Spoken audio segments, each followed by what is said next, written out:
আমি চাকরির খোঁজে শহরে এসেছিলাম। তখন আমার এক বন্ধু আমাকে তার বাড়িতে থাকার জন্য অনুরোধ করল। সে বলল তার মায়ের যত্ন নিতে হবে এবং সে নিজে উচ্চশিক্ষার জন্য বিদেশে চলে যাবে। যখন সে বিদেশে চলে গেল, আমি খেয়াল করলাম তার মায়ের আচরণ আমার প্রতি ধীরে ধীরে বদলাতে শুরু করেছে। তিনি প্রায়ই কোনো না কোনো অজুহাতে আমাকে তার ঘরে ডাকতেন। একদিন তিনি একটি মিথ্যে অজুহাত দিয়ে বললেন তিনি রাতে ভীষণ ভয় পাচ্ছেন এবং আমাকে তার ঘরে যেতে বললেন। সেদিন রাতে যখন আমি তার ঘরে ছিলাম, হঠাৎ তিনি আমার দিকে হাত বাড়িয়ে আমার মুখ স্পর্শ করতে শুরু করলেন। যেন চারপাশের সব কিছু থমকে গেছে। তার চোখে এক অদ্ভুত রকমের কোমলতা আর গভীরতা দেখা যাচ্ছিল। এরপর তিনি বললেন, ঈশান, আমি জানতাম না তোমার বয়সের ছেলেরা এতটা পরিণত হতে পারে। এই বলে তিনি আমার নাম ঈশান। আমি সম্প্রতি শহরে এসেছি একটি নতুন চাকরির সন্ধানে। শহরে আসার আগে আমি আমার ঘনিষ্ঠ বন্ধু বিজয়ের সঙ্গে যোগাযোগ করেছিলাম। আমাদের বন্ধুত্ব শুরু হয়েছিল সোশ্যাল মিডিয়ার মাধ্যমে। যদিও এটি ছিল একটি ডিজিটাল বন্ধুত্ব, তবুও এটি ছিল খুব গভীর এবং আন্তরিক। আমি যখন শহরে পৌঁছালাম, বিজয় নিজে স্টেশনে এসে আমাকে নিতে এলো। আমাদের প্রথম দেখা হলেও মনে হচ্ছিল আমরা বহুদিনের পরিচিত। স্টেশন থেকে বেরিয়ে বিজয় আমাকে সোজা তার বাড়িতে নিয়ে গেল। এভাবেই শুরু হলো আমার নতুন শহরের জীবনের প্রথম অধ্যায়। বিজয় আমাকে তার বাড়িতে নিয়ে গেল। বাড়িতে পৌঁছানোর পরই আমার চোখ পড়ল এক সুন্দরী মহিলার দিকে। আমি ভেবেছিলাম তিনি বিজয়ের বোন। তখনই বিজয় আমার ভুল ভেঙে দিয়ে বলল, ঈশান, ও আমার বোন নয়, ও তো আমার মা। আন্টি এতটাই সুন্দর এবং তরুণী দেখাচ্ছিলেন যে আমি তাকে বোন ভেবেছিলাম। আন্টিকে এত যুবতী মেয়ের মতো লাগছিল যে আমি তাকে আগে কখনো দেখিনি। তাই আমার ভুল হওয়াটাই স্বাভাবিক। সেদিন বিজয়ের সঙ্গে দেখা হওয়ায় আমি খুব আনন্দিত হয়েছিলাম। দুপুরের খাবারের পর আমি চলে যাওয়ার প্রস্তুতি নিচ্ছিলাম, কারণ নিজের থাকার জায়গার ব্যবস্থা করতে হবে। আমি বললাম আমাকে কিছু কাজ আছে এবং বেরিয়ে পড়লাম। তখনই বিজয় আমাকে থামিয়ে দিল। সে বলল, ঈশান, তুমি কেন হোস্টেল খুঁজছ? তোমার নিজের একটা জায়গা থাকা সত্ত্বেও হোস্টেলে থাকা ঠিক নয়। আমি অবাক হয়ে বললাম, নিজের জায়গা? সেটার মানে কি? বিজয় হাসতে হাসতে বলল, বন্ধু, এত তাড়াতাড়ি আমাকে পর বলে দিলে? আমি শহরের হলেও বন্ধুত্ব কিভাবে পালন করতে হয় তা জানি। দেখো, এই বাড়িতে আমি আর আমার মা থাকি। তুমি খুব সহজেই এখানে মানিয়ে নিতে পারবে। আর আমি সামনে কিছু বছরের জন্য বিদেশে পড়াশোনার জন্য যাচ্ছি। তাই মায়ের দেখাশোনার জন্য কাউকে তো প্রয়োজন। আমি না থাকলে তুমি আমার মতো মায়ের দেখাশোনা করবে। বিজয়ের কথা শুনে আমি আবেগপ্রবণ হয়ে পড়েছিলাম। সে আমাকে কখনো পর বলে ভাবেনি, বরং নিজের পরিবারের একজন বলেই মনে করেছিল। তার কথার সমর্থনে তার মাও বললেন, হ্যাঁ, ঈশান, বিজয় একেবারে ঠিক বলছে। যদি আমার বিজয় বিদেশে চলে যায়, তাহলে আমার আরেক ছেলে কি আমার কাছে থাকতে পারবে না? ঈশ্বর তো তোমাকে সঠিক সময়ে এখানে পাঠিয়েছেন। এর মানে ঈশ্বর চেয়েছিলেন তুমি আমার সঙ্গেই থাকো। তাদের এই আন্তরিক আহ্বান আমি আর প্রত্যাখ্যান করতে পারলাম না। 2 দিন পর বিজয় বিদেশে পড়াশোনার জন্য চলে গেল। তার যাওয়ার পর বাড়িতে আমি আর আন্টি একসঙ্গে থাকতে শুরু করলাম। নিজের পরিবারের আর্থিক অবস্থা বিবেচনা করে আমি দ্রুত একটি চাকরি খুঁজে নিলাম। 22 বছর বয়সে আমি পড়াশোনা চালিয়ে যাওয়ার ইচ্ছা ত্যাগ করলাম এবং উপার্জনের জন্য চাকরি শুরু করলাম। আমার কাছে তেমন অর্থ ছিল না যে আমি উচ্চশিক্ষার খরচ বহন করতে পারতাম, তাই চাকরি নেওয়ার সিদ্ধান্ত ছিল সময়োপযোগী। শহরে একটি মোটামুটি ভালো চাকরি পেয়েছিলাম। বিজয়ের ভাগ্য খুবই ভালো ছিল। মাত্র 22 বছর বয়সেই সে বিদেশে পড়াশোনার সুযোগ পেল। কিন্তু নিজের ভাগ্যের উপর আর দোষারোপ না করে আমি জীবনটাকে মেনে নেওয়ার সিদ্ধান্ত নিলাম। সেদিন থেকে আমি বিজয়ের মাকে নিজের মা বলে ভাবতে শুরু করলাম। আন্টির প্রতি আমার মনে গভীর শ্রদ্ধা এবং ভালোবাসা তৈরি হল, যা আমাদের সম্পর্ককে আরও মজবুত করল। আমি আমি আগে খেয়াল করিনি, কিন্তু ধীরে ধীরে আন্টির ব্যবহার ও কথাবার্তা আমার নজরে আসতে শুরু করল। আন্টি শহরে একটি চাকরি করতেন। সেদিন রাতে তিনি আমাদের জন্য আমার পছন্দের খাবার রান্না করেছিলেন। খাওয়ার সময় তিনি হাসি মুখে বললেন, তোমার সোশ্যাল মিডিয়া থেকে আমি তোমার কিছু পছন্দ জেনে নিয়েছি। তুমি লিখেছিলে আধুনিক খাবার তোমার খুব পছন্দ, তাই না? আমি বিস্মিত হয়ে গেলাম। আন্টি আমার পছন্দের দিকে কতটা মনোযোগ দিয়েছেন তা বুঝতে পারছিলাম। সেদিন রাতের খাবারে তিনি আমার পছন্দের সমস্ত পদ পরিবেশন করেছিলেন। খাওয়ার সময় তিনি আমার পাশে এসে বসলেন এবং আমার থালায় একটি রুটি বাড়িয়ে দিলেন। খাওয়া শেষ হওয়ার পর আমি আন্টিকে সাহায্য করার জন্য এগিয়ে গেলাম। ডাইনিং টেবিল পরিষ্কার করতে করতে আমি অনুভব করলাম যে আন্টি কেবল একজন মাটিসুলভ ব্যক্তিত্ব নন, বরং তিনি আমাকে পরিবারের একজন সদস্যের মতো আপন করে নিয়েছেন। আমি থালা বাসন গুছিয়ে রাখতে শুরু করলাম। আমার কাজ দেখে আন্টি মুচকি হেসে বললেন, তুমি সত্যিই অসাধারণ ছেলে। আমি বিজয়ের মুখ থেকে তোমার অনেক প্রশংসা শুনেছি। তখন থেকেই তোমার সঙ্গে দেখা করার ইচ্ছে ছিল। তিনি আরও বললেন, তোমাদের দুজনের মধ্যে অনেক পার্থক্য। বিজয় কখনো ঘরের কাজে সাহায্য করে না, বরং জিনিসপত্র এদিক ওদিক ছড়িয়ে রাখার ব্যাপারে খুব দক্ষ। বিজয়ের মজার অভ্যেসের কথা শুনে আমি হেসে উঠলাম। হাসির মাঝেই আন্টি হঠাৎ শান্ত হয়ে গেলেন। আমি ভেবেছিলাম হয়তো বিজয়ের কথা ভেবে মন খারাপ হয়েছে, তাই আমি তার কাঁধে হাত রেখে বললাম, আন্টি, যদি বিজয়ের কথা মনে পড়ে তাহলে আমি তাকে ফোন করি। তুমি এমন মন খারাপ করে থেকো না। আন্টি আমার হাতের উপর হাত রেখে মৃদু হেসে বললেন, বিজয় তো চিরদিনের জন্য বিদেশে যায়নি। আমি জানি সে আবার ফিরে আসবে। তার জন্য অপেক্ষা করতে করতে বসে থাকাটা আমার কাজ নয়। এরপর কিছুক্ষণ চুপ থেকে তিনি বললেন, আসলে আমি ভাবছিলাম তুমি কতটা ভদ্র এবং যত্নশীল। তুমি যদি বারবার এভাবে আমাকে মুগ্ধ করতে থাকো তাহলে আমায় সামলানো তোমার জন্য কঠিন হয়ে যাবে। এই কথা বলে আন্টি আমার হাত থেকে প্লেট নিয়ে রান্নাঘরে চলে গেলেন। আমি কিছুক্ষণ একই জায়গায় দাঁড়িয়ে রইলাম। তার কথাগুলো আমার মাথার উপর দিয়ে চলে গেল। ধীরে ধীরে আন্টি আমার সামনে তার আবেগ এবং অনুভূতি প্রকাশ করতে শুরু করলেন। আন্টির সৌন্দর্যের প্রভাব আমার উপর ধীরে ধীরে পড়তে শুরু করেছিল। প্রতিদিন সকালে তিনি খুব ভোরে উঠে যোগব্যায়াম করতেন। একদিন যখন আমি তাকে যোগব্যায়াম করতে দেখলাম, তখন তার তরুণ দেখানোর রহস্য আমার কাছে স্পষ্ট হয়ে গেল। তার নিয়মিত শরীরচর্চাই ছিল তারুণ্যের মূল কারণ। ব্যায়াম করার সময় আন্টিকে অসাধারণ লাগত, যা আমাকে তাকে নিয়ে ভাবতে বাধ্য করত। একদিন আন্টি আমাকে অফিস থেকে তাড়াতাড়ি বাড়ি আসতে বললেন। তিনি বাজারে কেনাকাটা করতে যেতে চেয়েছিলেন আমি তাকে নিয়ে যাই। সেদিন আমি দুপুরে অর্ধেক ছুটি নিয়ে বাড়ি ফিরলাম। বাড়ি পৌঁছে আমি বারবার দরজার ঘণ্টা বাজালাম, কিন্তু ভেতর থেকে কোনো সাড়া পেলাম না। এমনকি মনে হলো ঘণ্টার শব্দ হয়তো ভেতরে পৌঁছাচ্ছে না। তখন আমার সঙ্গে রাখা বাড়ির অন্য চাবি দিয়ে দরজার তালা খুললাম এবং ভেতরে প্রবেশ করলাম। ড্রয়িং রুমে কাউকে দেখতে পেলাম না। ঠিক তখনই আমি আন্টির ঘরের ভেতর থেকে পানির শব্দ শোনা যাচ্ছিল। প্রথমে ভাবলাম হয়তো বাড়ির কোনো ঘরে পানির কল খোলা রয়েছে, কিন্তু আশ্চর্যের বিষয়, এত ডাকাডাকির পরও আন্টিকে কোথাও দেখতে পেলাম না।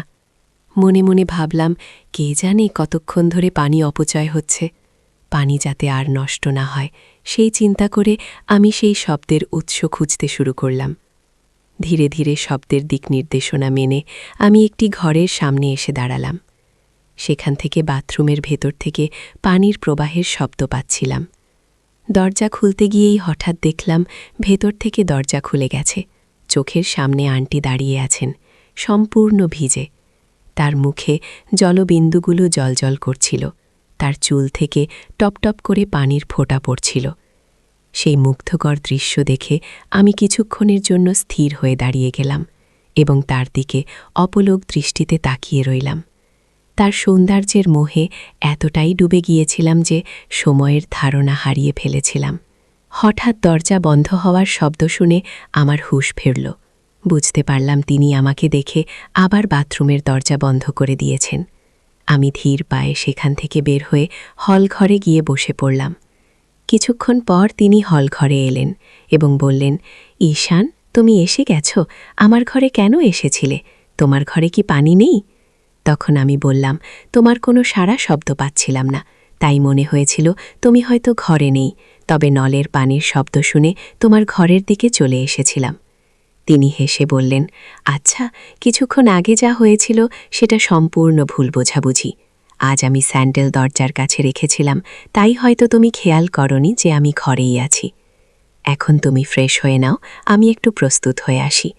এটা বলেই তিনি তার ঘরে চলে গেলেন, আর আমিও ফ্রেশ হওয়ার জন্য আমার ঘরে গেলাম। কিছুক্ষণ পর আমরা দুজনেই নিজেদের ঘর থেকে তৈরি হয়ে মার্কেট যাওয়ার জন্য বেরিয়ে পড়লাম। আন্টি যখন বাইরে এলেন তখন তিনি খুব সাধারণ পোশাকে ছিলেন, কিন্তু তাও তাকে খুবই সুন্দর লাগছিল। তাকে দেখে মনে হতো যেন প্রথমবার একজন নারীর এমন সৌন্দর্য দেখছি। সেই মুহূর্তে আমি বারবার তার দিকে তাকাচ্ছিলাম। আন্টি আমার কাছে এসে মাথায় হাত রেখে বললেন, ঈশান, তুমি এত কি ভাবছ বারবার? চলো এবার তাড়াতাড়ি করো। তার কথায় আমার ধ্যান ভাঙল এবং আমি নিজেকে সামলে নিয়ে তার সাথে মার্কেটের দিকে রওনা দিলাম। গাড়িতে ওঠার পর আন্টি আমার পিছনে বসে 2 হাত আমার কাঁধে রাখলেন। মার্কেটে যেখানে যেখানে যাওয়ার প্রয়োজন ছিল আমি তাকে সেখানে নিয়ে গেলাম। তারপর তিনি একটি দোকানে গেলেন। সেখান থেকে তিনি কিডসের কিছু পোশাক আর একটি সুন্দর নাইট ড্রেস কিনলেন, আর আমি চুপ করে দাঁড়িয়েছিলাম। বাড়ি ফিরে আন্টি আমার মুখে হাত বুলিয়ে বললেন, তুমি পুরোপুরি একজন পারফেক্ট মানুষ। তোমার মধ্যে সত্যিই সেই গুণ আছে। তুমি একবারও অভিযোগ করনি, বরং যেখানে যেখানে আমার যাওয়ার দরকার ছিল তুমি আমাকে সেখানে নিয়ে গেছ। এতে আমার শপিং খুব তাড়াতাড়ি শেষ হয়ে গেছে। নইলে তোমার বন্ধু বিজয় সবসময় আমাকে একটা দোকানে নামিয়ে রেখে চলে যায়। আর আমাকে বাকি জায়গাগুলোতে হাঁটতে হয়। কিন্তু তুমি তো সব ব্যাগও নিয়ে নিলে এবং আমাকে গাড়িতে বসিয়ে প্রতিটি জায়গায় নিয়ে গেলে। এতে আমার অনেক সময় বেঁচে গেছে। তারপর আন্টি আমার পিঠে আলতো করে হাত রাখলেন এবং মিষ্টি হাসি দিয়ে ঘরের দিকে চলে গেলেন। আন্টি খুব সহজভাবেই আমার গালে আদর করে টেনে দিলেন। এই ঘটনাটি খুবই স্বাভাবিক ছিল, কিন্তু এর প্রভাব আমার মনে গভীর ছাপ ফেলতে শুরু করল। যেভাবে তিনি আমাকে প্রশংসা করলেন, আমি সেই চিন্তায় মগ্ন হয়ে এক জায়গায় দাঁড়িয়েছিলাম। এরই মধ্যে আন্টি নতুন সেই নাইট ড্রেস পরে এসে আমার সামনে দাঁড়ালেন এবং বললেন, কেমন লাগছে আমাকে এই পোশাকে? আমি বললাম, আপনাকে তো দারুণ লাগছে, তবে নাইট ড্রেস একটু বেশি ঢিলা মনে হচ্ছে আমার। আমার কথায় আন্টি বললেন, হয়তো পেছনের রিবনটা আমি বাঁধিনি। ঈশান, তুমি কি একটু সাহায্য করবে রিবনটা বাঁধতে? আমি সানন্দে তার সাহায্য করতে শুরু করলাম। যখন আমি রিবন বাঁধছিলাম তখন পোশাকের উপর থেকে সাবধানে কাজ করছিলাম। আমি এক কথায় তার প্রয়োজনে সব কিছু নিঃশব্দে করে যাচ্ছিলাম।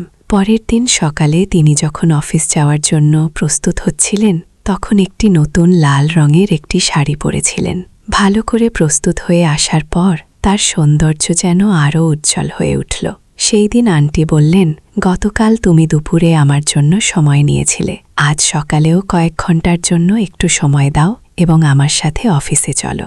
আন্টি কেন আমাকে তার অফিসে নিয়ে যাচ্ছিলেন তা তিনি পুরোপুরি বুঝিয়ে বলেননি। আমরা যখন তার অফিসে পৌঁছালাম এবং তিনি তার ফ্লোরে প্রবেশ করলেন তখন তিনি আমার হাত ধরে নিয়ে গেলেন। আমি যখন আন্টির অফিসে গিয়েছিলাম তখন ওনার এক অদ্ভুত আচরণ আমার নজরে আসে।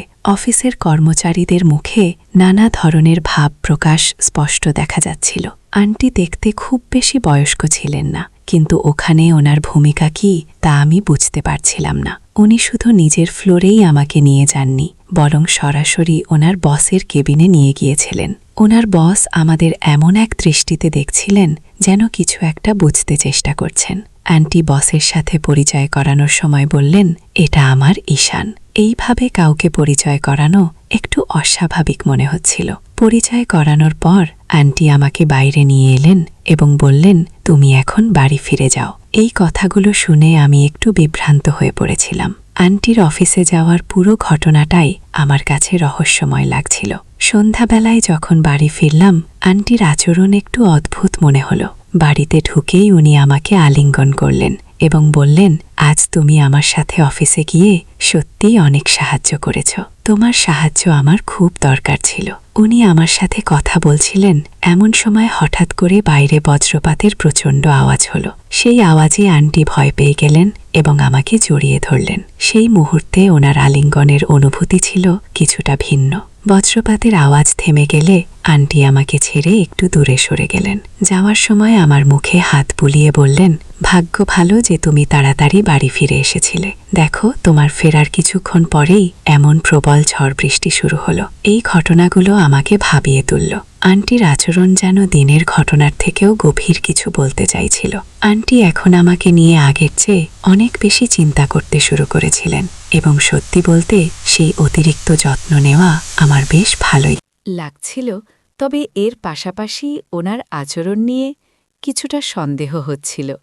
সেদিন আন্টি দরজার কাছে দাঁড়িয়ে উত্তেজিত চোখে বৃষ্টি দেখছিলেন, কিন্তু বাইরে যাওয়ার সাহস পাচ্ছিলেন। ওনার মুখ দেখে স্পষ্ট বোঝা যাচ্ছিল যে উনি বৃষ্টিতে ভেজার আনন্দ নিতে চান। তখন আমি ওনার হাত ধরলাম এবং বললাম, চলুন বৃষ্টি উপভোগ করি। আমি ওনাকে নিয়ে কম্পাউন্ডে বেরিয়ে গেলাম। আন্টি প্রথমেই বৃষ্টিতে ভেজার জন্য ইতস্ত করছিলেন, কিন্তু আমি ওনার হাত শক্ত করে ধরে বললাম, কিছু ভাববেন না, এই মুহূর্তটা উপভোগ করুন। বৃষ্টির জলে ভিজতে ভিজতে ওনার মুখে যে আনন্দ ফুটে উঠেছিল তা দেখে আমারও মন ভরে গিয়েছিল। আন্টি যেন এক মুহূর্তের সব দ্বিধা ভুলে গিয়ে বলিউড সিনেমার কোনো দৃশ্যের মতো বৃষ্টিতে নাচতে শুরু করলেন। কখনো আমার চারপাশে ঘুরতে লাগলেন, কখনো আমার হাত ধরে নাচার চেষ্টা করছিলেন। সেই মুহূর্তে উনি হেসে বললেন, তুমি সত্যিই অনেক আলাদা। তোমার সঙ্গে বৃষ্টিতে ভিজে আমার মনে হচ্ছে আমি যেন কোনো সিনেমার নায়িকা, আর তুমি আমার নায়ক। ওনার এই কথাগুলো খুবই স্বাভাবিক ভঙ্গিতে বলা হলেও আমার মনে এগুলোর প্রভাব একেবারে ভিন্ন ছিল। বৃষ্টির আনন্দের পর যখন আমরা ঘরে ফিরে এলাম, আন্টি আমার জন্য তোয়ালে নিয়ে এলেন এবং আমাকে বললেন, তাড়াতাড়ি মুছে নাও, ঠান্ডা লেগে যাবে। আন্টি এসে নিজের হাতে আমার চুল ঠিক করছিলেন।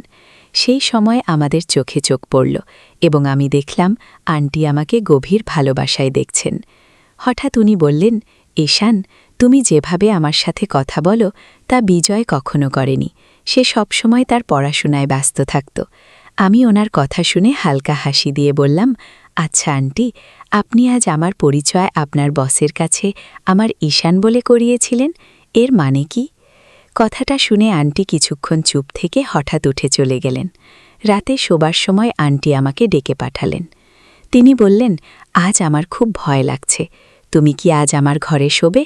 সাহায্যের জন্য আমি রাজি হয়ে গেলাম। সেই রাতে আন্টির ঘরে শোবার সময় বারবার মনে হচ্ছিল কেউ যেন আমাদের ঘরের দিকে নজর রাখছে। আমার দৃষ্টি কখনো দরজার দিকে, কখনো জানালার দিকে চলে যাচ্ছিল। ঘুমানোর আগে আন্টির দিকে তাকালাম আর দেখলাম উনি গভীর চিন্তায় আছে। উনি জিজ্ঞেস করলেন, তুমি এখনও জেগে আছো কেন? আমি বললাম, আমার মনে হচ্ছে কেউ এই ঘরটা লক্ষ্য করছে। আন্টি বললেন, আমারও তাই মনে হচ্ছে, তাই তো আমি ঠিক করে ঘুমাতে পারছি না। হয়তো এটা আমাদের মনের ভুল। এই বলে তিনি আমাকে আশ্বস্ত করার জন্য আমার কাঁধে হাত রাখলেন এবং ঘুমানোর চেষ্টা করলেন। কিছুক্ষণ পর হঠাৎ ঘরের লাইট জ্বলে উঠল।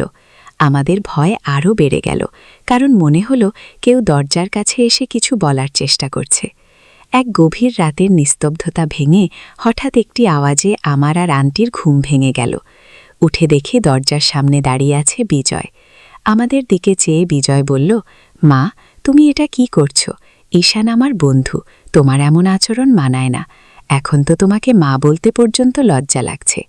আমি সঙ্গে সঙ্গে বিজয়কে থামিয়ে বললাম, তুমি যা ভাবুনছ তা ভুল।